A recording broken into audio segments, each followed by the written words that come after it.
Same जैसे हमने prime minister और उसका कैबिनेट देखा था, सारी चीज़ें वैसे ही है, हमें कॉपी पेस्ट करना है, बहुत कुछ मेहनत लेना नहीं है। मामला वही है, देश में हमारा एडमिनिस्ट्रेटिव सिस्टम जो है वो पार्लियामेंट्री सिस्टम है और पार्लियामेंट्री सिस्टम सेंट्रल और स्टेट में सेम।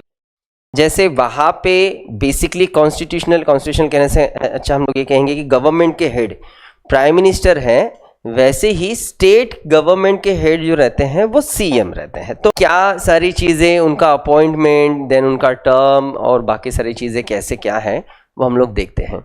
जैसे हमने पीएम पढ़े थे तो पीएम में हमने एक ही आर्टिकल देखा था जो बहुत इंपॉर्टेंट था और वो था आर्टिकल 75, सारे प्रोविजंस उसी में थे। और उसके पहले हमने प्रेसिडेंट पढ़ा था तो आर्टिकल 74 भी देखा था, जो आर्टिकल 74 ये कह रहा था कि राष्ट्रपति को हेल्प करने के लिए, राष्ट्रपति को एडवाइस करने के लिए एक पीएम और उसका कैबिनेट रहेगा। बस उसी तरीके से यहाँ पे आर्टिकल है 163 जो डिफाइन करता है कि आपके गवर्नर को एडवाइस देने के लिए और गवर्नर के कामों को हेल्प करने के लिए, कामों में हेल्प करने के लिए सीएम और उनका कैबिनेट रहेगा। सेम प्रोसीजर यहाँ सेम ही है, जैसे आर्टिकल 74 है वैसे आर्टिकल 163 है। और देखो आप 163 से 74 भी निकाल सकते हो, है ना, खुद ही निकालो, निकल जाएगा। 6 + 1 7, 3 + 1 4, 74। ठीक, बस यहाँ पे ना एक मज़ेदार बात कि जैसे जब हमने प्रेसिडेंट देखा था तो प्रेसिडेंट बहुत ही ऐसे, जिसको हम लोग कह रहे हैं कि मतलब वो डमी दिख रहे हैं। पीएम ने अगर एडवाइस दे दिया, कैबिनेट ने एडवाइस दे दिया तो बस उन्हें वो करना है, वो उसे रिजेक्ट नहीं कर सकते ना, वो उसे डिनाई नहीं कर सकते हैं। एक बार उसे वापस भेज सकते हैं कि नहीं भाई आप एक बार फिर से कंसर्न कीजिए, आप एक बार उसके बारे में सोचिए कि सही में ये काम करना है क्या। लेकिन उससे ज़्यादा प्रेसिडेंट को कोई पावर नहीं। अब हम इस बात को या फिर आर्टिकल 74 और आर्टिकल 163 को कंपेयर करें तो बेसिकली दो आर्टिकल्स में से आर्टिकल 163 ये ज़्यादा पावरफुल है 74 से। वहाँ जैसे प्रेसिडेंट को हेल्प करने के लिए, प्रेसिडेंट को एडवाइस करने के लिए पीएम कैबिनेट है और पीएम कैबिनेट ने एक बार एडवाइस दिया तो वो उन्हें मानना है, वो एक बार उसे भेज सकते हैं कंसर्न के लिए कि आप फिर से एक बार सोचिए। लेकिन अगर हम लोग इसी टर्म को देखें आर्टिकल 163 और आर्टिकल 163 का एक सब आर्टिकल निकाले हम लोग, आर्टिकल 163(2), तो वो गवर्नर को कुछ खास पावर्स देता है। और वो खास पावर्स ये कि जब गवर्नर को कोई एडवाइस सीएम की तरफ से, उसके कैबिनेट की तरफ से मिलेगा तो ठीक है वो मानेंगे, लेकिन वो आर्टिकल 162 का इस्तेमाल करके अपने कॉन्साइंस का इस्तेमाल कर सकते हैं। और जब कोई पर्सन अपने कॉन्साइंस का इस्तेमाल करता है तो उसे जैसा लगता है, उसकी इच्छा से वो उस एडवाइस पे एक्शन ले सकता है। तो ये स्पेशल राइट हमें गवर्नर का मिल रहा है, प्रेसिडेंट के पास तो नहीं था भाई। अब सोचो कि गवर्नर इस राइट को लेके प्रेसिडेंट से एक कदम आगे हैं, तो ये क्यों, ये समझना ज़रूरी हो जाएगा। लेकिन इसे आज नहीं समझते, बैठेंगे हम लोग, जब हम लोग गवर्नर नेक्स्ट वीक स्टार्ट करेंगे तो उसे समझेंगे। बेसिकली गवर्नर का पॉइंट है, वो गवर्नर के टाइम पे हम लोग देखेंगे। कहीं ना कहीं गवर्नर को खास राइट्स तो देने की कोशिश की गई। गवर्नर एक्चुअली ये सेंट्रल गवर्नमेंट का बहुत ही इंपॉर्टेंट प्यादा रहता है। प्यादा समझता ना, जिसको हम लोग बिल्कुल अंत में या फिर जहाँ पे सही तरीके से काम में ला सकते हैं वैसे काम में लाते हैं, बस वही। और उससे वो काम निकलवाया जा सके, इस कारण ही आर्टिकल 163(2) हमें दिखता है। हम लोग नेक्स्ट सेशन में इसको लेके अच्छे से डिस्कशन करने वाले हैं, ठीक है। बाकी तो एक ही आर्टिकल हमें पूरा देखना है, आर्टिकल 164 एज इट इज़। सारे प्रोविजंस पीएम कैबिनेट में जैसे देखा था वैसे ही सीएम कैबिनेट में देखना है। इसको भी कैलकुलेट करके निकालने जाओगे तो आप इसका मीनिंग वैसे भी समझ पाओगे। 617 415 75, 75 में जितने भी प्रोविजंस हमने उधर देखे थे सारे यहाँ देखना है, कुछ अलग नहीं देखना है। मतलब फर्स्ट कि गवर्नर सीएम को अपॉइंट करेंगे और सीएम के एडवाइस से फिर गवर्नर बाकी मिनिस्टर्स को अपॉइंट करेंगे। गवर्नर सीएम को अपॉइंट करेंगे, फिर सीएम के एडवाइस से बाकी मिनिस्टर्स को अपॉइंट करने का राइट ये गवर्नर का है। फिर यहाँ पे सेम क्वेश्चन बन जाता है भाई कि यहाँ हम जो देख रहे हैं आर्टिकल 164 की गवर्नर ये सीएम को अपॉइंट करेंगे, तो सही में गवर्नर अपनी इच्छा से, अपनी मनमर्जी से, अपने मन मुताबिक किसी भी पर्सन को सीएम के पोस्ट पे अपॉइंट कर सकते हैं क्या? तो इसका भी आंसर निकलेगा नहीं, ऐसा बिल्कुल नहीं है। गवर्नर बिल्कुल उसी पार्टी के हेड को एज अ सीएम अपॉइंट करेंगे जिस पॉलिटिकल पार्टी को उस असेंबली में मेजोरिटी मिला है। जिसे मेजोरिटी नहीं है, बिल्कुल जो माइनॉरिटीज़ में है उसको वो अपॉइंट नहीं कर पाएंगे, मतलब खुद की मर्जी नहीं चला पाएंगे। मतलब सीधा सीधा मामला है। एग्जांपल लेंगे कि महाराष्ट्र स्टेट असेंबली में 288 मेंबर्स, किसी भी पॉलिटिकल पार्टी 288 में से 145 सीट जितना ज़रूरी, जिस पार्टी ने 145 जीता उसकी सरकार तो ठीक है बन जाएंगी, और अब उस पॉलिटिकल पार्टी का ही जो हेड रहेगा उसी को यहाँ गवर्नर एज अ सीएम चुनेंगे, वो बाकी किसी भी पर्सन को सीएम नहीं चुन सकते।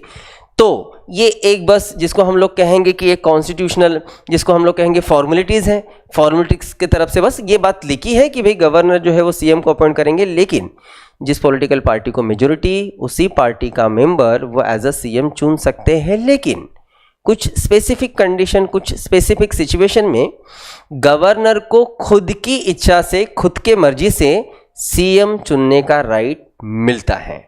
और किस कंडीशन, कौन सी सिचुएशन, तो सारे वही सिचुएशन जो सिचुएशन हमने पीएम और कैबिनेट के समय में देखा था। जैसे वन बाय वन हम उसे फिर से डिस्कस कर लेंगे, लेकिन जैसे इलेक्शन हुआ, इलेक्शन का रिजल्ट आया, रिजल्ट के बाद किसी भी पॉलिटिकल पार्टी को अगर क्लियर मेजॉरिटी नहीं है और इसके कारण, इसके चलते अगर हमें उस स्टेट में अलायंस की सरकार बनानी पड़ रही है, और अलायंस में समझ के चलो कि 3, 4, 5, 6 इतने पॉलिटिकल पार्टीज हैं, तो ऑफकोर्स इतने पॉलिटिकल पार्टीज में से फिर अब किसे सीएम चुने ये डिसाइड गवर्नर कर सकते हैं। तो जब किसी पॉलिटिकल पार्टी को क्लियर मेजोरिटी नहीं, अलायंस की सरकार है, उस टाइम पे बिल्कुल अपने मर्जी से गवर्नर जो है वो सीएम चुन सकते हैं। इसका बेस्ट एग्जांपल महाराष्ट्र में मिलता है। महाराष्ट्र में पहली बार 1980 में अलायंस की सरकार बनी थी पहली बार, और गवर्नर ने अपने मर्जी से सीएम को अपॉइंट किया था।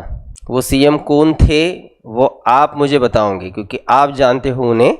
हाँ, बस मतलब पता है कि है एक बुजुर्ग ऐसे, ठीक है, नाम आपने निकालना है कि 1979-80 में कौन सीएम थे।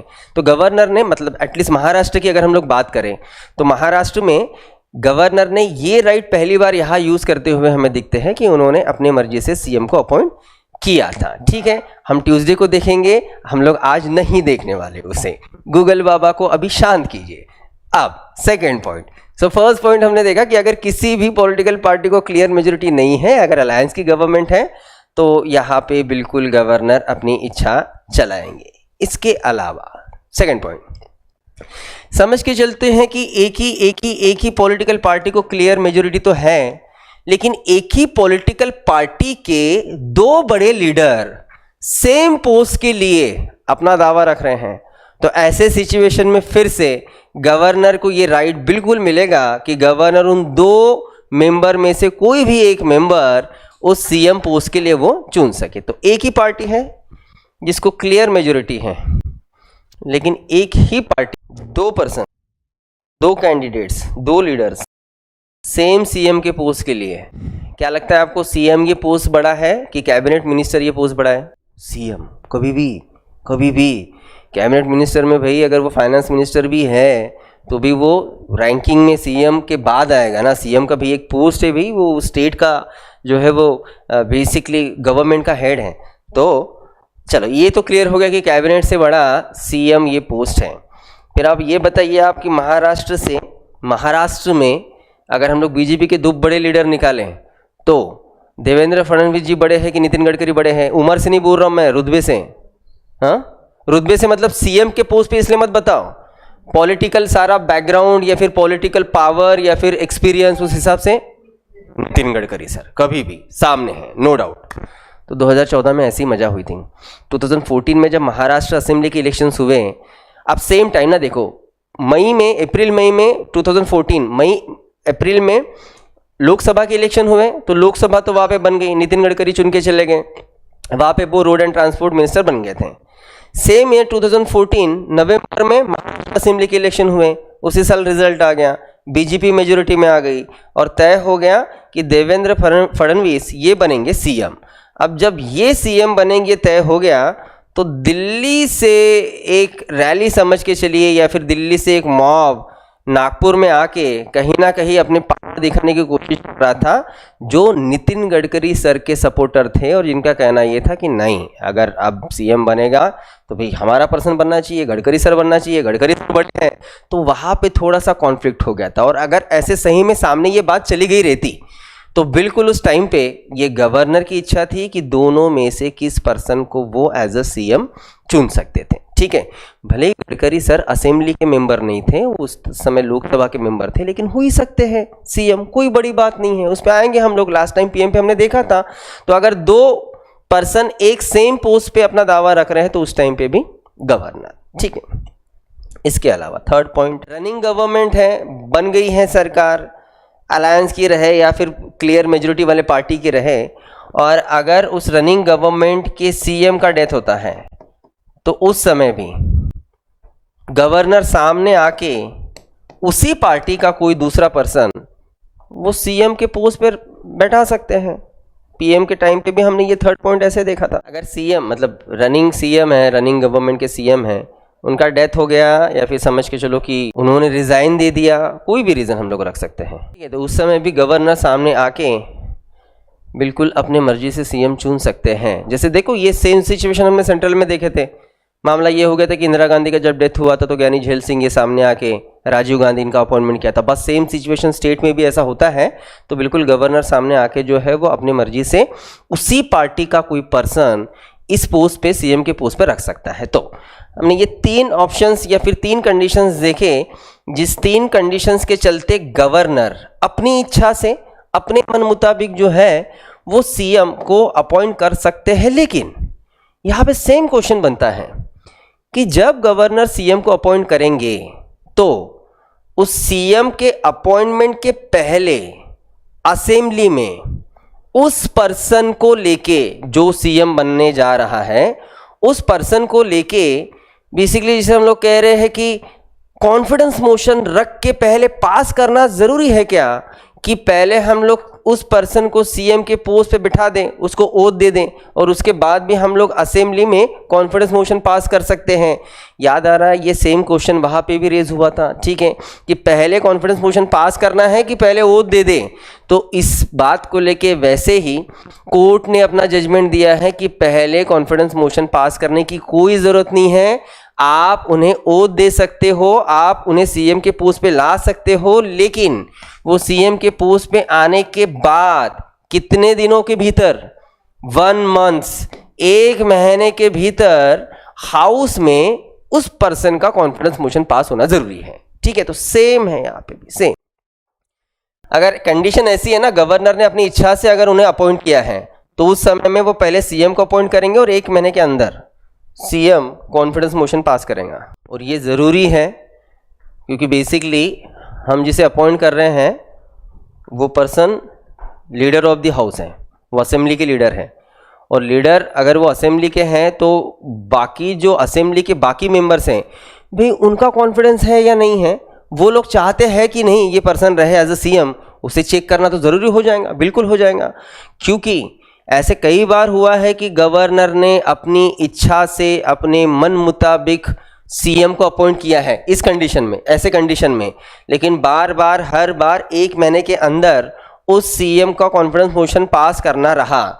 जैसे एग्जांपल लेंगे, आंध्र प्रदेश में ऐसे ही हुआ था। आंध्र प्रदेश में रामलाल नाम के राज्यपाल होके गए हैं, उन्होंने अपॉइंट किया था भास्कर राव इन्हें एज ए सीएम, लेकिन भास्कर राव सीएम होने के 1 महीने के भीतर जब कॉन्फिडेंस मोशन इसके ऊपर पास होना था तो वो कॉन्फिडेंस मोशन रिजेक्ट किया गया था। तो भास्कर राव को सीएम के पद को 1 महीने में ही छोड़ना पड़ा।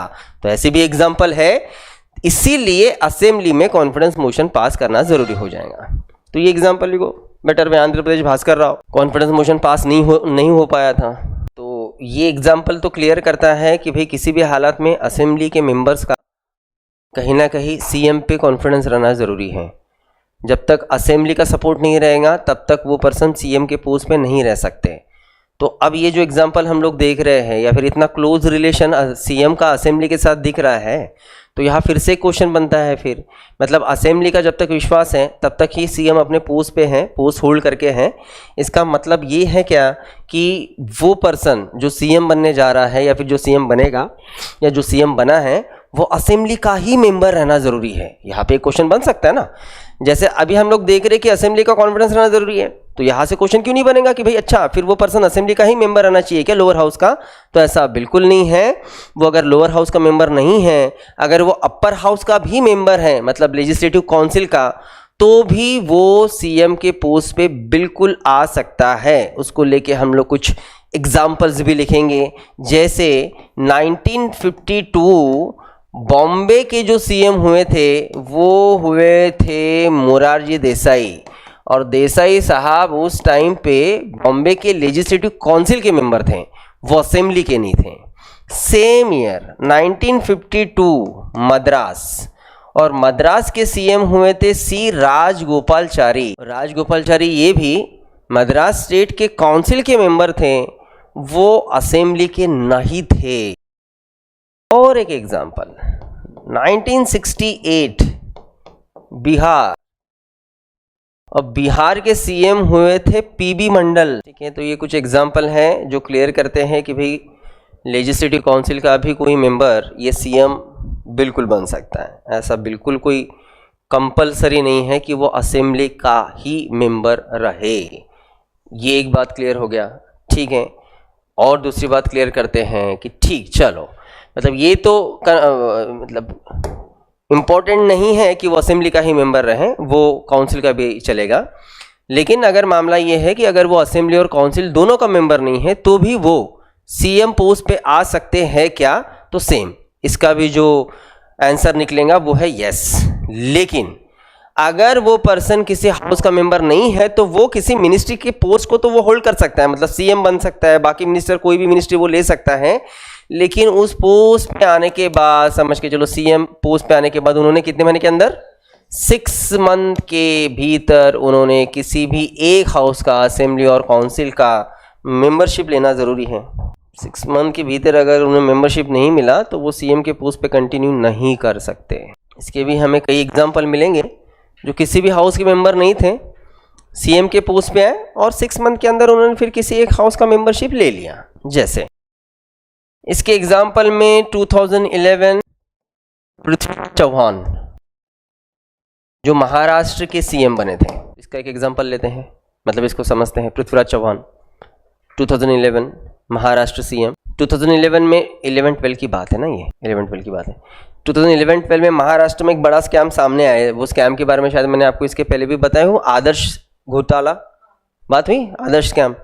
आदर्श ये क्या था? तो आदर्श ये एक बिल्डिंग एक स्कीम था, फ्लैट स्कीम बनाने के पीछे का मकसद ये था कि आर्मी के जो मतलब फैमिलीज़ हैं आर्मी मैन के, उनको अच्छे सस्ते अच्छे मकान मिले एकदम कम रेट में। लेकिन बिल्डिंग जब खड़ी हो गई 100-150 फ्लैट्स, और जब बिल्डिंग खड़ी हुई तो उसमें से आधे फ्लैट जो है वो सोल्ड आउट। और फिर सामने आ रहा है कि किसने लिया, मतलब किसके नाम से, किसी भी आर्मी के फैमिली के नाम से नहीं, तो भाई वो मिनिस्टर है या फिर वो असेंबली का मेंबर है, काउंसिल का मेंबर है, उसका ये रिलेटिव वो रिलेटिव, पूरा गवर्नमेंट कहने से अच्छा जिसको हम लोग कहेंगे पॉलिटिक्स ने उसको खा दिया। ऑफकोर्स कांग्रेस तब रूलिंग पार्टी थी महाराष्ट्र में, और अशोक चौहान तब सीएम थे। तो अशोक चौहान के सारे समझ के चलो कि उन्हीं के अंडर सारी चीज़ें हुई, तो एलिगेशंस लगे गवर्नमेंट पे, इसीलिए फिर अशोक चौहान इन्हें रिजाइन देना पड़ा। उनके रेजिग्नेशन के बाद पार्टी ने डिसीजन लिया कि नेक्स्ट जो सीएम होंगे वो होंगे पृथ्वीराज चौहान। अब पृथ्वीराज चौहान उस टाइम पे लेकिन ना महाराष्ट्र के असेंबली के मेंबर थे ना काउंसिल के मेंबर थे वो कांग्रेस के ही, लेकिन वो थे राज्यसभा के मेंबर। तो दिल्ली से उन्हें महाराष्ट्र भेजा गया। ऑफकोर्स इस समय में क्या लगता है आपको, कौन डिसीजन लेता है? ये किसने लिया होगा डिसीजन, आपको क्या लगता है? प्रेसिडेंट नहीं कि ये होगा, या फिर हाँ पार्टी प्रेसिडेंट। हाँ देखो मामला पार्टी का है यहाँ पे, और कोई कुछ नहीं देखेगा। उस समय या फिर इस समय भी अगर हम लोग देखें तो कांग्रेस पे अच्छा खासा होल्ड, पार्टी पे बोल रहा हूँ मैं, अच्छा खासा जो होल्ड है वो सोनिया गांधी जी का है। तो वो गांधी जी, सोनिया गांधी जी ही डिसाइड करेंगे कि भाई कौन जाएगा कौन नहीं जाएगा। तो इसलिए दिल्ली का पर्सन राज्यसभा से भेजने का डिसीजन ऑफकोर्स उन्हीं का ही, यहाँ और कोई नहीं देखने वाला। तो आप सोचिए कि राज्यसभा के मेंबर जो थे उन्हें यहाँ भेजा गया, वो हुए सीएम, और बाद में उन्होंने काउंसिल का ही मेंबरशिप लिया। तो असेंबली काउंसिल ये दोनों हाउस का मेंबर ना होने के बावजूद भी वो बने थे सीएम। ये एक एग्जाम्पल हुआ। फिर और एक एग्जाम्पल हम लोग महाराष्ट्र से ही लेते हैं, 2019 उद्धव ठाकरे।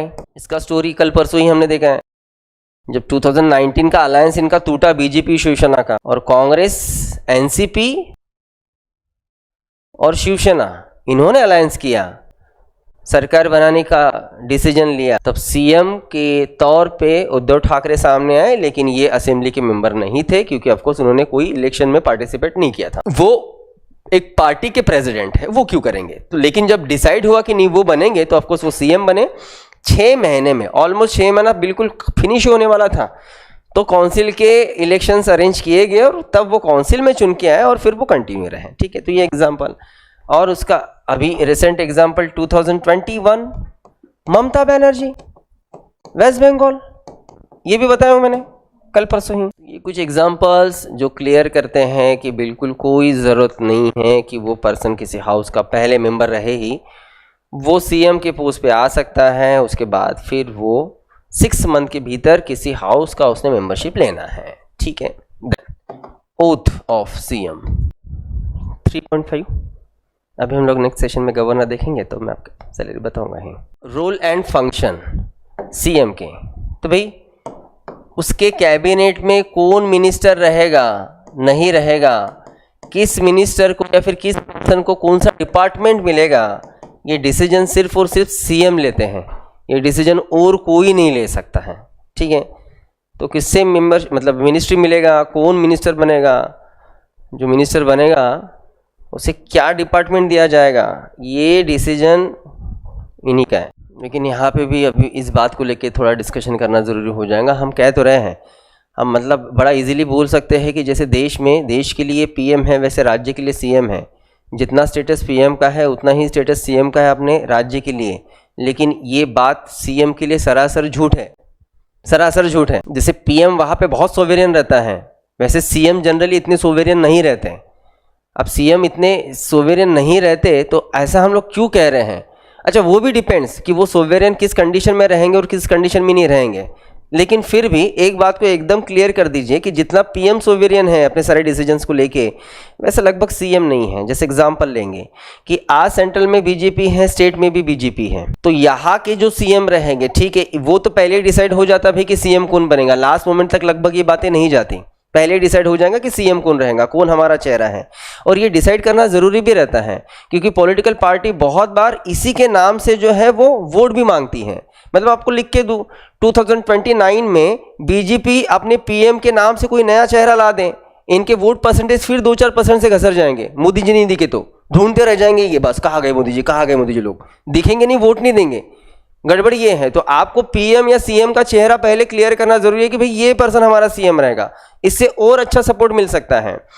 अब एक बात ऐसी हो जाती है कि जब अगर सेंट्रल और स्टेट में कॉमन पॉलिटिकल पार्टी का गवर्नमेंट है, तो वहाँ पीएम नो डाउट वो तो भाई सबसे बड़ा हो गया उस पार्टी का, और यहाँ का सीएम जो सोवेरियन रहना चाहिए था। लेकिन देखो होता क्या है, जिस दिन इलेक्शन का रिजल्ट आएगा ना, तो ठीक है, इलेक्शन के रिजल्ट के पहले ही उस पर्सन ने जो सीएम बनने जाने वाला है उसने अपना लिस्ट बना के रख दिया है कि भाई उसके कैबिनेट में ना ये रहेंगे, ये रहेंगे, ये रहेगा, ये रहेगा, ये रहेगा, और ये इन पर्सन को हम लोग इसको ये डिपार्टमेंट देंगे, उसको वो डिपार्टमेंट देंगे, उसको। उसने अपनी लिस्ट बना के रखी है, लेकिन उसने लिस्ट किससे दिखाने के लिए बना के रखी है, जिस दिन इलेक्शन का रिजल्ट आएगा उस दिन वो पर्सन मुंबई से फ्लाइट पकड़ के पहुंचेगा दिल्ली, और दिल्ली जाएगा सीधा पीएमओ और बोलेगा कि साहब ये थोड़ा चेक कर लो भाई, हम इस पर्सन को रख रहे हैं, आपको अगर करेक्शन करना है तो आप साहब देख लो, आप ही की कृपा है, आप ही कृपा से बनाओ साहब, मैं सीएम, बताओ क्या करना है। पीएम उस लिस्ट को जो है वो अप्रूवल करेगा, अप्रूवल देगा। अगर पीएम को लगता है कि नहीं ये पर्सन हटाओ, इसको दूसरे पर्सन को लो, या फिर एक काम करो कैबिनेट में 1-2 महिलाएं भी ले लो, सीएम को सुनना पड़ेगा, सीएम अपना कुछ नहीं कर पाएगा। और ये सारा ट्रेडिशन शुरू होता है इंदिरा जी के समय से। जब एक में मर्द बैठता था कैबिनेट में सेंट्रल में, भाई सारे स्टेट के सीएम आते थे पहले फ्लाइट पकड़ के दिल्ली, और दिल्ली में आके मैडम को दिखाते थे कि मैडम देख लो भाई चेंजेस करना है क्या। उन्हें लगता है कि नहीं चेंजेस करना है तो चेंजेस होने ही वाले हैं, बिल्कुल कोई अपनी मन मर्जी नहीं चला पाएगा।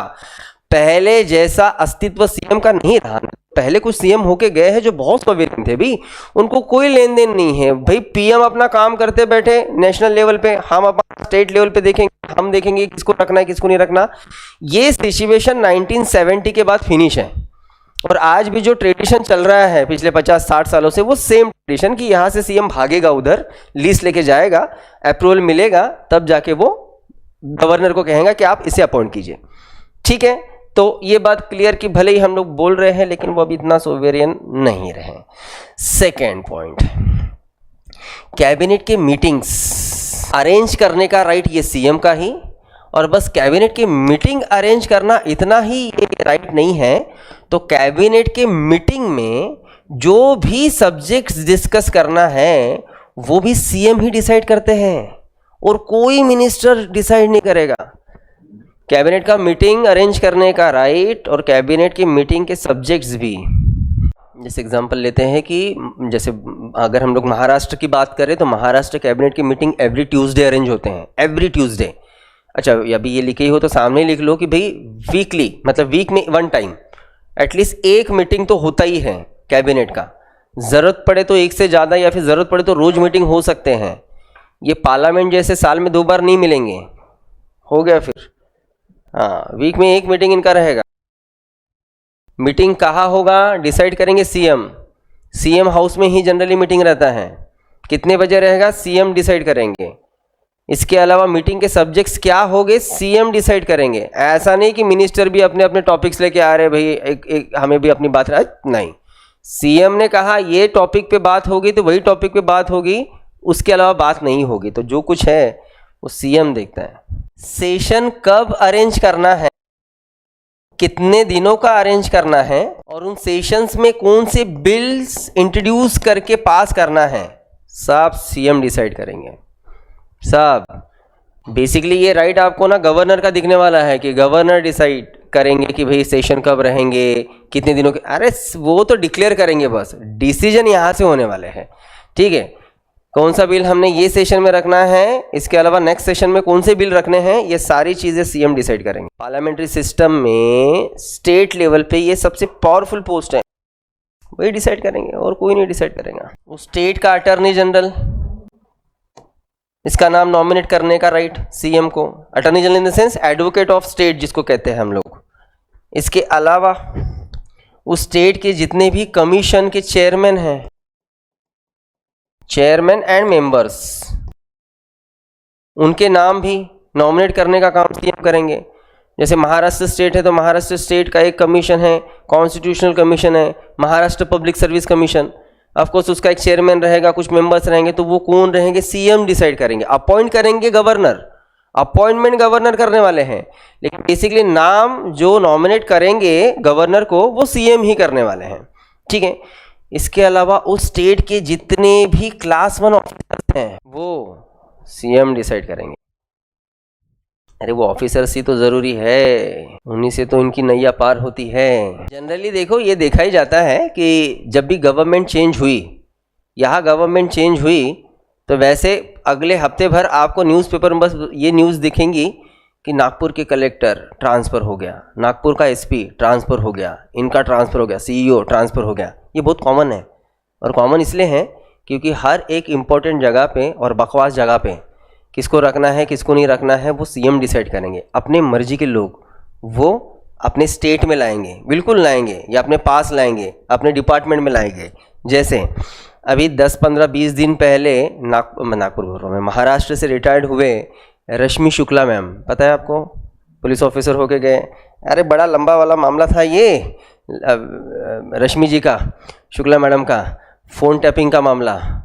और फ़ोन टैपिंग का मामला मतलब जब 2019 फडणवीस जी की सरकार थी 19 तक, तो उन्होंने इन सारे लोगों के फ़ोन टैप्स करवाए थे, किन किन लोगों के, ठाकरे एंड सारा ये।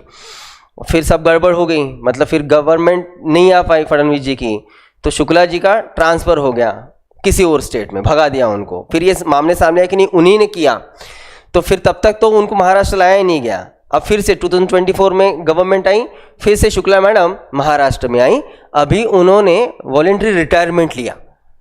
अब भी बस 15-20 दिन पहले की बात है, आपको मिल जाएंगे न्यूज़। तो अपने पास वाले लोगों को अपने पास रखने की कोशिश की जाती है, इसलिए ये जो ऑफिसर्स बहुत ज़्यादा ज़रूरी हैं। आपको क्या लगता है ये सारा सिस्टम जो चलता है, बेसिकली ये सारा सिस्टम इतना करप्टेड है कि जिसकी कोई हद नहीं है।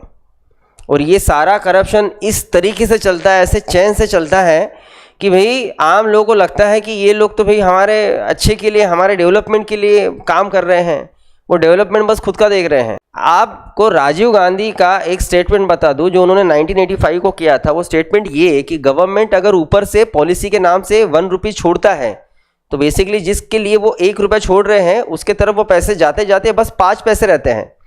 95 पैसा जो है वो बीच में एडमिनिस्ट्रेशन और पॉलिटिशियन खा लेते हैं। आप सोचो 40 साल 45 ईयर्स हो गए उस बात को, 40 साल पहले का ये स्टेटमेंट है जो कह रहा है कि 95% पैसा जा रहा है गायब, 5% ही जा रहा है। आज 5% भी जा रहा है कि नहीं जा रहा है, ये सोचने वाली बात है। और करप्शन इतना गहरी तरीके से सारा अंदर तक गया है कि जिसकी कोई हद नहीं। और मैंने क्या कहा, ऊपर से लेके तो नीचे तक प्रॉपर एक चैन है। इसी कारण ना कभी किसी का नाम सामने आता है ना कुछ सामने आता है। जब नाम सामने आ भी जाता है तो उसको बहुत सही तरीके से जो है वो एक अलग तरीके से उसको पिक्चर बनाया जाता है। तो एडमिनिस्ट्रेशन बहुत बुरा, उसमें बहुत कुछ सुधार बाकी है। हम तो आशा ही करेंगे कि ये सारी चीज़ें हो, कब हो बस देखना है। एटलीस्ट आप लोग करो कुछ जाके तो पता चले। चलो नेक्स्ट। इसके अलावा उस पर्टिकुलर स्टेट के लिए, उस स्टेट के लिए सारे पॉलिसीज मेकिंग का काम, फिर वो सोशल पॉलिसीज हुए, फाइनेंशियल हुए, पॉलिटिकल हुए, कि सीएम ही गवर्नर को एडवाइस कर सकते हैं कि आप असेंबली डिसॉल्व कीजिए। असेंबली कैबिनेट डिसॉल्व करने का एडवाइस सीएम ही दे सकते, बाकी कोई मिनिस्टर नहीं दे सकता। और एक बार अगर सीएम ने एडवाइस दिया, गवर्नर को मानना ही पड़ेगा। गवर्नर बीच का कोई रास्ता नहीं निकाल सकते, उन्हें एडवाइस मांग के असेंबली डिसॉल्व करना पड़ेगा। जब सीएम कैबिनेट बनाएंगे, ठीक है, जैसे अभी हमने देखा है कि ठीक वो अपने हिसाब से अपनी इच्छा से करते हैं, लेकिन बहुत बार उनको पीएम के पास जाना पड़ेगा। फिर भी अपना कैबिनेट बनाएंगे तो कैबिनेट बनाते समय उन्हें किन किन बातों का ध्यान रखना ज़रूरी है। ऐसा बिल्कुल भी नहीं होगा कि सीएम को ही जो लगता है उसी के हिसाब से पर्टिकुलर एरिया से ही लोग चुने जाएंगे, या फिर ऐसा बिल्कुल नहीं होगा। उसको, उस पर्सन ने सबको रिप्रेजेंटेशन देना बहुत ज़्यादा ज़रूरी है। अगर उसे सही में स्टेट का हेड होना है, हेड ऑफ द स्टेट रहना है, तो सबको रिप्रेजेंटेशन मिलना ज़रूरी है। और सबको रिप्रेजेंटेशन मिलना मतलब देखो क्या होगा, जब वो अपने कैबिनेट को चुनेगा, मतलब मिनिस्टर्स को चुनेगा कैबिनेट मिनिस्ट्री पे, तो वो कोशिश करेगा कि लगभग हर डिस्ट्रिक्ट से एटलीस्ट एक मेंबर वो उसके कैबिनेट में रहे एज अ मिनिस्टर। एटलीस्ट एक मेंबर, हर डिस्ट्रिक्ट से एटलीस्ट एक पर्सन, एक एमएलए या एमएलसी, ये उसके कैबिनेट में मिनिस्टर रहे। जैसे महाराष्ट्र में फॉर्चुनेटली 36 डिस्ट्रिक्ट हैं और डिपार्टमेंट जो है वो भी 36 ही है। तो भाई बिल्कुल रख ही सकते ना, हम लोग मैनेज तो कर ही सकते कैसे में से, ठीक है। हर बार हर डिस्ट्रिक्ट से एक मेंबर रखना इतना इजी नहीं हो जाएगा। लेकिन जैसे एग्जांपल लेते हैं कि गढ़चिरौली चंद्रपुर थोड़ा सा कॉमन एरिया है, एक रख सकते हैं हम लोग, बिल्कुल रख सकते हैं। भंडारा गोंदिया थोड़ा कॉमन एरिया है, एक रख सकते हैं। क्योंकि कैसा है कि जब आप उस पर्टिकुलर एरिया के किसी पर्सन को मतलब कैबिनेट में जगह दोगे, तो भाई मिनिस्टर है तो उसका एक स्टेटस है, तो उस डिस्ट्रिक्ट का भी सपोर्ट आपको इनडायरेक्टली मिल ही जाता है। तो ये ज़रूरी हो जाता है कि आप सबको रिप्रेजेंटेशन सबको दो। इसके अलावा वो सीएम किसी भी कास्ट, किसी भी पर्टिकुलर कम्युनिटी का रहे, किसी भी रिलीजन का रहे, कि लेकिन उसे सारे रिलीजन्स को लेके चलना ज़रूरी हो जाता है। मतलब कोशिश करेंगे कि उसके कैबिनेट में हिंदू, मुस्लिम, क्रिश्चियन, ये सारे SC ST सबको रिप्रेजेंटेशन मिले। जैसे 2014 में मैं आपको उधर की बात बता दूँ, सेंट्रल की बात बता दूँ, जो PM साहब ने अपना पहला कैबिनेट जब चुना था, मैं समय निकाल के 11 साल 12 साल पुरानी बात बता रहा हूँ आपको मैंने समय निकाल के वो कॉन्फ्रेंस मतलब वो देखा था मैंने कि प्रेसिडेंट जो है वो ओथ देते हैं, तो बकायदा नो डाउट पहले as a PM Modi ji ने ओथ लिया, उसके बाद उनके कैबिनेट में जो ओथ लेन पहले दिन मेरे ख्याल से 6 या 7 लोगों ने ही ओथ लिया था। उन 6-7 में से प्रॉपर ठीक है मोदी जी तो थे, मोदी जी के अलावा 1% ब्राह्मण था, 1% मुस्लिम था, 1% शेड्यूल कास्ट का था, 1% क्रिश्चियन था। ये दिखाने के लिए ये सारी चीज़ें बहुत ज़्यादा ज़रूरी हो जाती हैं, बहुत इंपॉर्टेंट। और रिलीजन को साथ में लेके चलना ये बहुत इंपॉर्टेंट है, इंडिया में बहुत ही ज़्यादा इंपॉर्टेंट। आपको क्या लगता है, इसमें बिल्कुल कोई दो राह नहीं है कि मोदी जी या फिर बीजेपी कितना भी कुछ कहे कि नहीं भाई हम तो सारे धर्म को लेके चलते हैं, हम तो बिल्कुल अगेंस्ट सेक्युलरिज्म नहीं है, हम सेक्युलरिज्म को मानते हैं, पहली बात मानती ही नहीं। बहुत कई बार मैं आपको बता दूंगा कि क्या क्या स्टेटमेंट्स इनके आए हैं, हंसी आती कभी कभी, लेकिन फिर भी कुछ भी हो जाए, कितनी भी बड़ी बड़ी बातें करें नहीं करें, लेकिन एक बात तय है कि कुछ कम्युनिटीज़ ऐसे हैं जिनके अगेंस्ट में ये पार्टी पहले से ही है, लेकिन फिर भी हर डिस्ट्रिक्ट में आपको एक पोस्ट मिलेंगी। जैसे एग्जांपल दूं मैं कि नागपुर डिस्ट्रिक्ट मुस्लिम बीजेपी प्रेसिडेंट, बड़ा कॉमन है। हर डिस्ट्रिक्ट में अलग अलग बीजेपी के प्रेसिडेंट हो गए, उसमें से एक होगा हिंदू प्रेसिडेंट, एक होगा मुस्लिम, एक क्रिश्चियन, एक एससी, एक एसटी, बहुत कॉमन है बच्चों ये। तो आप सोचो कि रिलीजन्स को कैसे जोड़ा जाता है, क्योंकि उन्हें मालूम है कि भाई उसी के बेसिस पे ये सामने जो है अपनी सरकार बनाएंगे, तो सारे रिलीजन्स को कहीं ना कहीं वो पार्टिसिपेशन देंगे अपने कैबिनेट में। इसके अलावा सीएम जी की कोशिश पूरी रहेगी कि उनके पार्टी से चुने हुए जो सीनियर, जो मोस्ट एक्सपीरियंस जो लीडर हैं, उन्हें भी वो जगह दे ही, बिल्कुल उन्हें तो देना ही पड़ेगा। अगर उस स्टेट में असेंबली तो है ही नो डाउट, लेकिन असेंबली के साथ साथ अगर काउंसिल भी है तो काउंसिल के भी कुछ मेंबर्स को उन्होंने अपने कैबिनेट में जगह देना जरूरी है। 4 स्टेट्स हमें देखना पड़ेगा कि 4 स्टेट्स ऐसे हैं कि जिन 4 स्टेट्स के कैबिनेट में एक कॉमन अलग सा मिनिस्टर हमें मिलेगा ही। वो कौन सा और क्या मतलब वो तो ठीक है हम नोट करेंगे, लेकिन क्यों वो भले हम लोग राज्यसभा बोल रहा, जब हम लोग गवर्नर देखेंगे तब देखेंगे। एक छत्तीसगढ़, एमपी, उड़ीसा, झारखंड, 4 स्टेट्स हैं। कभी भी इन 4 स्टेट्स में, 4 स्टेट के कैबिनेट में एक मिनिस्टर ऑफ ट्राइबल वेलफेयर या फिर ट्राइबल वेलफेयर मिनिस्टर एक अपॉइंट किया ही जाएगा। कॉन्स्टिट्यूशनल प्रोविजन है ये, इन स्टेट के कैबिनेट में बिल्कुल ये रहने ही वाला है। ट्राइबल वेलफेयर मिनिस्टर नहीं, कॉन्स्टिट्यूशनल वो रख सकते हैं मतलब सीएम को लगता है गढ़चिरौली से एक मतलब ट्राइबल ही रखे, वो एज अ वेलफेयर मिनिस्टर रख सकते हैं, लेकिन यहाँ तो रखना ही है, मतलब कॉन्स्टिट्यूशनल प्रोविजन है, इच्छा रहे नहीं रहे ऐसा है वो। और हम थोड़ा अच्छे से हम लोग गवर्नर के टाइम पे मैं आपको बताऊंगा कि पहले बेसिकली 3 स्टेट थे, आज 4 स्टेट हैं। कौन सा निकाला गया, कौन से नए ऐड हुए, वो हम लोग देखेंगे ही। ठीक, डन यहाँ तक। कंपोजिशन ऑफ कैबिनेट मिनिस्टर या फिर composition of council of minister लिखी। तो पहले कॉन्स्टिट्यूशन ने बिल्कुल भी कहीं पे भी किसी भी प्रोविजन में ये क्लियर नहीं किया था कि जब भी कैबिनेट बनेगा तो कैबिनेट में एटलीस्ट कितने मिनिस्टर्स रहें, बिल्कुल नहीं। वो तो सौंप दिया था सीएम के ऊपर कि आपकी इच्छा, आपको कितना मिनिस्टर बनाना है। लेकिन क्या करें, जहाँ पॉलिटिक्स आता है वहाँ एथिक्स कहीं ना कहीं ज़मीन में गाड़े जाते हैं। कोशिश एक्चुअली किसी के भी ये रहना चाहिए, फिर वो पीएम रहे या सीएम रहे, कि भाई उसके कैबिनेट में मिनिस्टर जो है वो कम रहे, वो ज़्यादा ना रहे। वैसे भी वो गवर्नमेंट है, मतलब पावर में है, वैसे ही पावरफुल है। वो कैबिनेट जितना बड़ा रहेगा ना वो उतना ही और पावरफुल हो जाएगा। भाई हम कोशिश करेंगे कि आप छोटा रखो अपने टीम को, लेकिन जब तक इसको लेके कोई कॉन्स्टिट्यूशनल प्रोविज़न था नहीं तब तक हर बार वहाँ सेंट्रल में पीएम, स्टेट में सीएम, इन्होंने अपने कैबिनेट को बड़ा रखने की ही कोशिश की, ऐसा हमें दिखता है। जैसे एक कॉमन एग्जांपल मिलता है, हरियाणा का एक एग्जांपल बताऊँ। हरियाणा में पहले मेरे ख्याल से 80 या 84 इतने असेंबली के उनके सीट्स थे, पहले की बात है, काफ़ी 70s की बात बता रहा हूँ, उसके बाद तो वो रिवाइज हुए थे नंबर्स। तो 80 या 84 इतने असेंबली के सीट्स में से उनके कैबिनेट का जो नंबर था वो 46 था।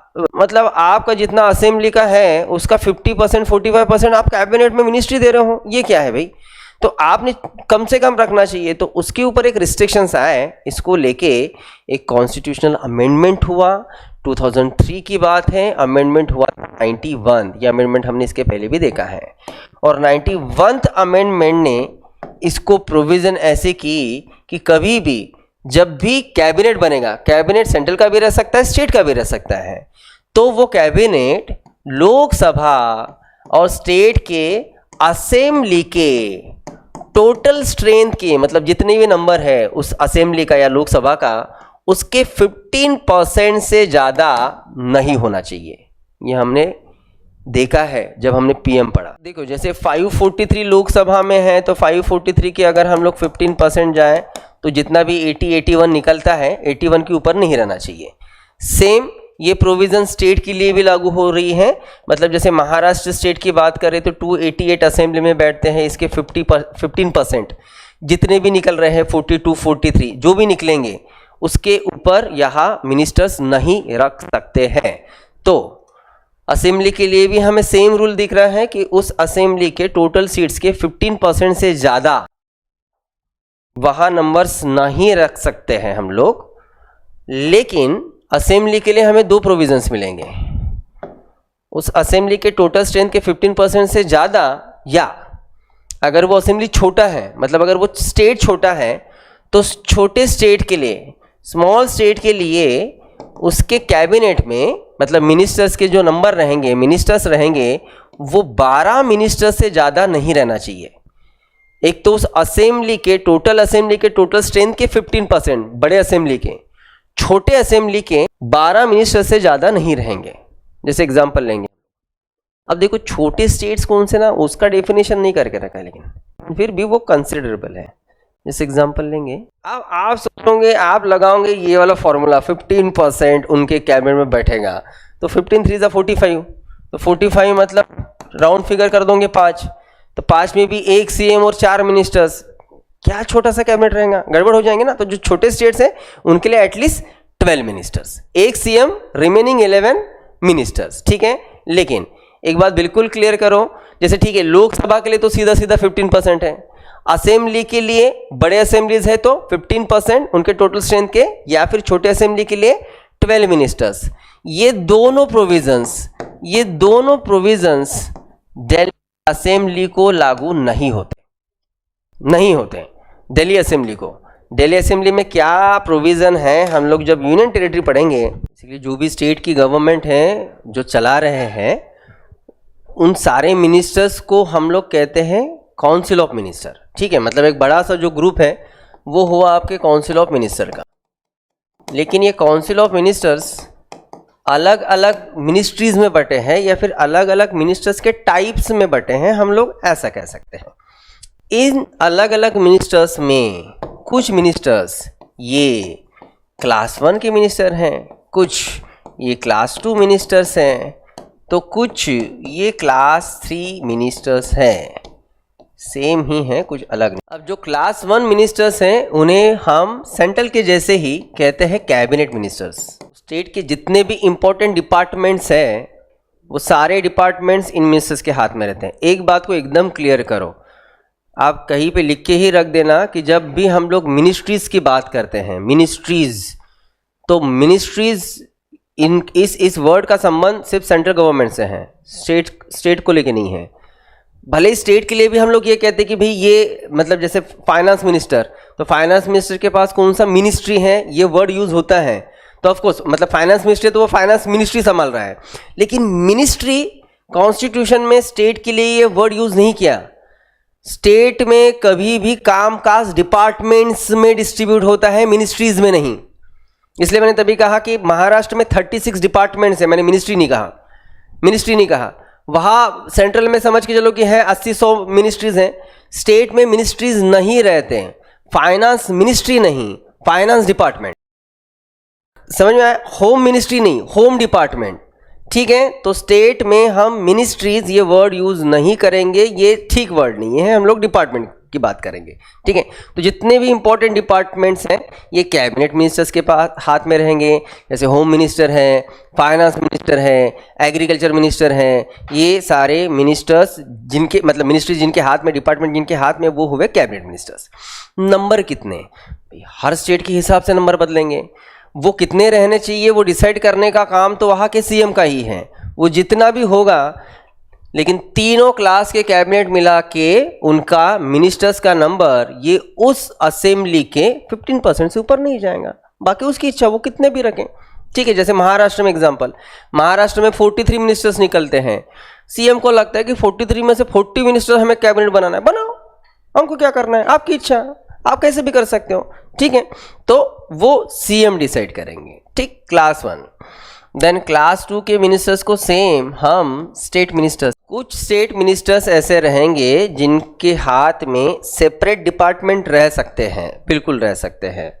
जैसे फाइनेंस एक डिपार्टमेंट है, वैसे बाकी भी डिपार्टमेंट्स है। जैसे मैंने कहा कि महाराष्ट्र में 36 डिपार्टमेंट्स हैं, तो आपको सारे के सारे डिपार्टमेंट्स ये बहुत ज़्यादा क्रूशियल तो होंगे नहीं, जितने इंपॉर्टेंट है वो मिलेंगे कैबिनेट मिनिस्टर्स को, लेकिन जितने सेकेंडरी डिपार्टमेंट्स हैं वो दिए जाएंगे स्टेट मिनिस्टर्स को, राइट। इसके अलावा कुछ स्टेट मिनिस्टर्स ये बड़े मिनिस्ट्री या फिर बड़े उस स्टेट के डिपार्टमेंट में भी आपको काम करते हुए दिखेंगे। जैसे स्टेट में, जैसे महाराष्ट्र में आपको स्टेट फाइनेंस मिनिस्टर मिल सकता है, फाइनेंस मिनिस्ट्री, फाइनेंस डिपार्टमेंट बड़ा है तो उसका जो फाइनेंस मिनिस्टर है वो तो रहेगा ही, उसी के साथ साथ स्टेट फाइनेंस मिनिस्टर भी रह सकता है। तो ये जो स्टेट मिनिस्टर्स रहते हैं उनमें से कुछ मिनिस्टर्स के हाथ में सेपरेट इंडिपेंडेंट इंडिविजुअल डिपार्टमेंट्स या कोई बड़े डिपार्टमेंट्स में आपको अपॉइंट मिलेगा, ठीक है। इसके अलावा क्लास 3 के मिनिस्टर्स को हम लोग कहते हैं डिप्टी मिनिस्टर्स। इनके हाथों में कोई सेपरेट डिपार्टमेंट्स नहीं है। डिप्टी मिनिस्टर्स बस आपके कैबिनेट मिनिस्टर्स के डिपार्टमेंट को हेल्प करने के लिए काम करते हैं। हम सारी चीज़ें वैसे ही पढ़ रहे हैं जैसे हमने पीएम के टाइम पे पढ़ा था, कुछ अलग नहीं पढ़ रहे हैं। ऐसे ही हमें मिनिस्टर्स के 3 टाइप दिखेंगे। जब भी हम बात करेंगे कि भाई आज जैसे ट्यूसडे एग्जाम्पल, ट्यूसडे को कैबिनेट का मीटिंग है, तो जब बात चलती है कैबिनेट की मीटिंग की तो उस मीटिंग में सिर्फ और सिर्फ कैबिनेट मिनिस्टर्स जो है वो इनवाइटेड रहते हैं। जब तक सीएम खुद होके स्टेट मिनिस्टर या डिप्टी मिनिस्टर को इनविटेशन नहीं देते तब तक ये मिनिस्टर्स उस मीटिंग में नहीं आ सकते, पार्टिसिपेट वो नहीं कर सकते। जब मीटिंग है कैबिनेट का मीटिंग, इसका मतलब है कैबिनेट मिनिस्टर्स का मीटिंग। ये सेंट्रल एंड स्टेट का पार्लियामेंट्री सिस्टम इंडिया में सेम है, कैबिनेट सिस्टम सेम है बेसिकली हमने, लेकिन कैबिनेट सिस्टम और पार्लियामेंट्री सिस्टम भी इंग्लैंड से उठाया है। और इंग्लैंड के पार्लियामेंट्री सिस्टम और कैबिनेट सिस्टम में हमें एक मिलता है और वो है इनर या फिर किचन कैबिनेट। याद है हमने पढ़ा था। तो जैसे सेंट्रल में जैसे किचन कैबिनेट रहता है वैसे स्टेट में भी किचन कैबिनेट बिल्कुल रह सकता है। अब यहाँ के भी अगर हम लोग किचन या इनर कैबिनेट की बात करें तो ये बहुत ही छोटा सा ग्रुप रहेगा। हो सकता है कि सिर्फ उस ग्रुप में 3-4 ही मेंबर्स हो, सारे के सारे मेंबर्स ही मिनिस्टर्स रहेंगे ही, ऐसा बिल्कुल नहीं बोल सकते हैं। हो सकता है सीएम के रिलेटिव फ्रेंड्स ये भी रह सकते हैं। हो सकता है भाई कि आज के महाराष्ट्र के किचन कैबिनेट में देवेंद्र फडणवीस जी, इनकी सम्माननीय वाइफ अमृता फडणवीस भी होगी शायद, पता नहीं, बता नहीं सकते। शायद आप जानते होंगे उनको, जानते हो नहीं जानते हो अमृता फडणवीस जी को? देखे हो ना, रील्स तो देखे ही होंगे उनके, बहुत प्यारा प्यारा गाना गाते हैं वो, एकदम मनमुग्ध हो जाता है इंसान जब उन्हें सुनता है। एनीवेज, तो इनर कैबिनेट, किचन कैबिनेट ये बिल्कुल किसी स्टेट में रह सकता है, कोई प्रॉब्लम नहीं। और ये इनर कैबिनेट में सारे के सारे ये कोई मिनिस्टर्स ही हो गए ऐसा बिल्कुल नहीं है, वो प्राइवेट मेंबर्स भी उसमें रह सकते हैं, ठीक है। चलो ये हुई बात। हम जब पार्लियामेंट पढ़ा है, लोकसभा राज्यसभा, तो उनका सैलरी अलाउंसेस हमने देखा है हमने कि उनको ऐसा मतलब उनके कॉन्स्टिट्यूएंसी का अलाउंसेस इतना मिलता है, ऑफिशियल अलाउंसेस इतना मिलता है, ये बेसिक उनका सैलरी है।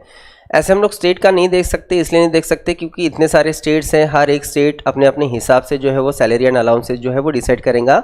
इसका मतलब ये है कि उस स्टेट के असेंबली और काउंसिल के मेंबर्स और मिनिस्टर्स, इनके सैलरी अलाउंसेस डिसाइड करने का राइट उस स्टेट के असेंबली को है। असेंबली डिसाइड करेगा। सीएम का कितना अलाउंसेस रहेगा, बाकी मिनिस्टर्स का कितना रहेगा। जैसे सीएम अपने पद की शपथ गवर्नर के सामने लेते हैं, वैसे ही सारे मिनिस्टर्स भी अपने पद की शपथ गवर्नर के सामने या फिर गवर्नर ने अपॉइंट किए हुए ऑफिसर के सामने लेते हैं। इनके पद के ओथ का पूरा प्रोसेस कॉन्स्टिट्यूशन के शेड्यूल 3 में दिया है।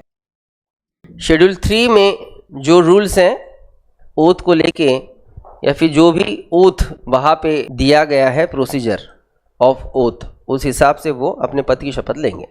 लास्ट पॉइंट है कैबिनेट को लेके, कैबिनेट का टर्म, टेन्यूर। तो बिल्कुल भी हम ऐसा नहीं कहेंगे कि भाई कैबिनेट का जो टर्म है वो 5 साल का है।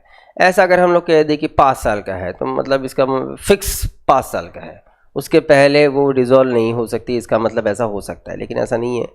बेसिकली लगभग अगर हम लोग कॉन्स्टिट्यूशनल लैंग्वेज को देखें तो कॉन्स्टिट्यूशनल लैंग्वेज ये बताते कि भाई कैबिनेट का टर्म कितना, तो गवर्नर की इच्छा पे लगभग 5 साल का। लेकिन ये गवर्नर की इच्छा जो है, उस गवर्नर की इच्छा का मीनिंग क्या निकलता है? गवर्नर की इच्छा का मीनिंग ये निकलता है कि असेंबली का विश्वास, जब तक असेंबली का कॉन्फिडेंस है तब तक ये कैबिनेट अपने पोस्ट पे है। किसी भी कारण से 5 साल के पहले बिल्कुल ये कैबिनेट डिसॉल्व हो सकता है। सेम रीज़न रहेंगे, सीएम ने रिज़ाइन दे दिया, पूरे कैबिनेट ने रिज़ाइन दे दिया, सीएम का डेथ हो गया, या फिर कैबिनेट पे नो कॉन्फिडेंस मोशन पास हुआ, या फिर सीएम ने खुद गवर्नर को रिक्वेस्ट किया कि आप कैबिनेट डिसॉल्व कर दो। कोई भी एक रीज़न हुआ तो कैबिनेट डिसॉल्व हो जाएगा। कैबिनेट डिसॉल्व हो जाएगा, असेंबली भी डिसॉल्व हो जाएंगी, अगले 6 महीने में नए इलेक्शंस भी लेने पड़ेंगे।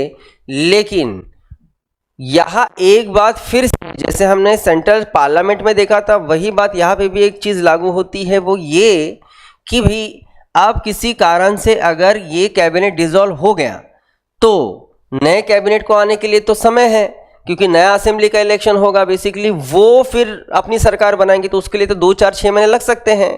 तो तब तक ओल्ड डिसॉल्व्ड कैबिनेट ये एक्टिंग कैबिनेट के द्वारा यहाँ हमें काम करते हुए दिखेगा। याद है हमने ऐसा कुछ देखा था, हमने कुछ गाइडलाइंस भी देखे थे। 1979 को ऐसे पहली बार हुआ और इसको लेके गाइडलाइंस भी बने थे कि भाई ये जो एक्टिंग कौन रहेगा, कोई नया नहीं आ रहा है, जो डिसॉल्व कैबिनेट है वही एक्टिंग काम कर रहा है, वो तब तक रहेगा जब तक नया कैबिनेट नहीं आता। लेकिन इनका काम क्या है? नए नए पॉलिसीज निकालना? बिल्कुल नहीं। नए नए लोगों को मतलब सैलरी एंड अलाउंसेस बढ़ाने के वायदे देना? नहीं नहीं नहीं। अगर इमरजेंसी टाइम या फिर इमरजेंसी कुछ प्रॉब्लम है, बस उस टाइम पे वो डिसीजन ले सकेंगे, अन्यतः उन्हें कोई खास पावर्स नहीं रहेंगे। तो एक्टिंग कैबिनेट के बारे में यहाँ पे भी प्रोविज़न हमें मिलेगा।